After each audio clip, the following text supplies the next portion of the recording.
Hi, welcome to this new episode of HubSpot 101, the video series where I show you some useful tips and tricks based on basic HubSpot features. And for today's video, I would like to talk about the marketing contact management, understand how it works, and the trap you need to avoid. So I realized that the difference between marketing contact and non-marketing contact is not really clear for most of people when they arrive in a HubSpot account. So let's try to make it as simple as possible. So first of all, you can go to your portal, click on account and billing, and go to usage and limits. You will be able to see everything related to your marketing contact consumption and your limitations. So basically, if you have a HubSpot Marketing Pro, you will have at least 2,000 marketing contacts available in your portal. And that's the first thing to understand. Marketing contact doesn't mean contacts. Basically, you can have up to 15 million contacts in your database.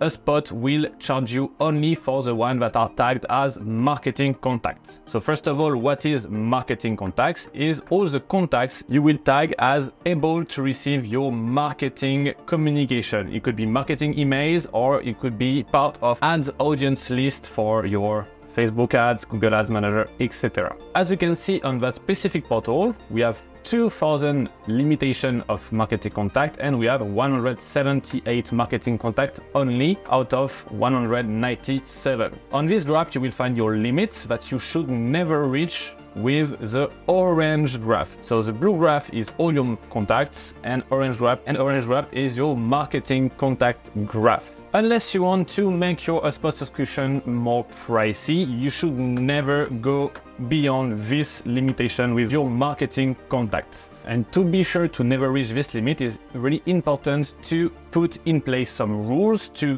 tag only the relevant contact as marketing contact, and to tag as non-marketing all the contact that you don't plan to contact during the ongoing month.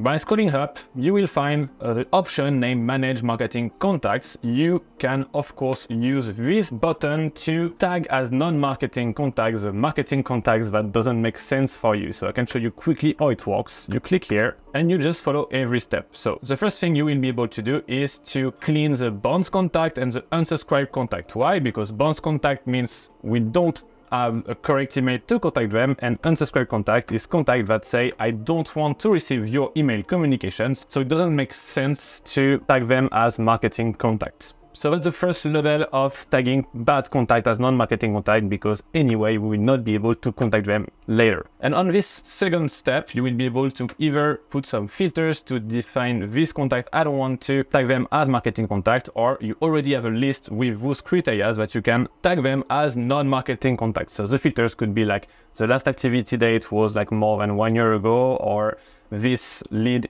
as a lead status equal to lost, or anything you define that makes sense to decide if a contact should be marketing or not. You click on next, you will have a quick review on what will change on your portal, and you click on update contacts. So that's the first way of dealing with marketing and non-marketing contact. Of course, you can do it manually by going to your contact page and select all the contact you want to tag as marketing or non-marketing.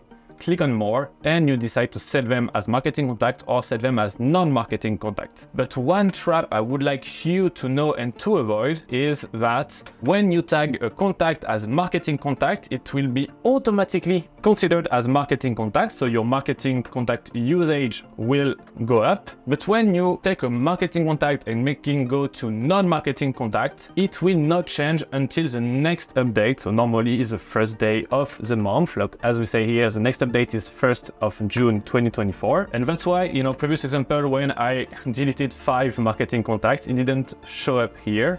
It will only show on June 1st. So by understanding that, you realize that it's really easy to go beyond this limit, because all new contacts that will be generated on your portal mostly will be marketing contacts. So during all the month, the number of marketing contacts can go up, but only the first of the month it will go down. And the bad thing about it is, at the moment you go beyond this limitation of 2,000 contacts, in my case, HubSpot will charge you more until the renewal of your contract. So it's really important to have a really close look at this graph and make sure you never go beyond this limitation. I really advise you, if you have a Pro version or Plus, to create workflows that will determine what contact should be marketing contact and what contact should be non-marketing contact. By having these two workflows in place, you reduce a lot the risk to go beyond this limitation. If you want to know how to create those specific workflows, you can find in the description below a link to my workflow box, a free workflow library I designed to help you organize your portal.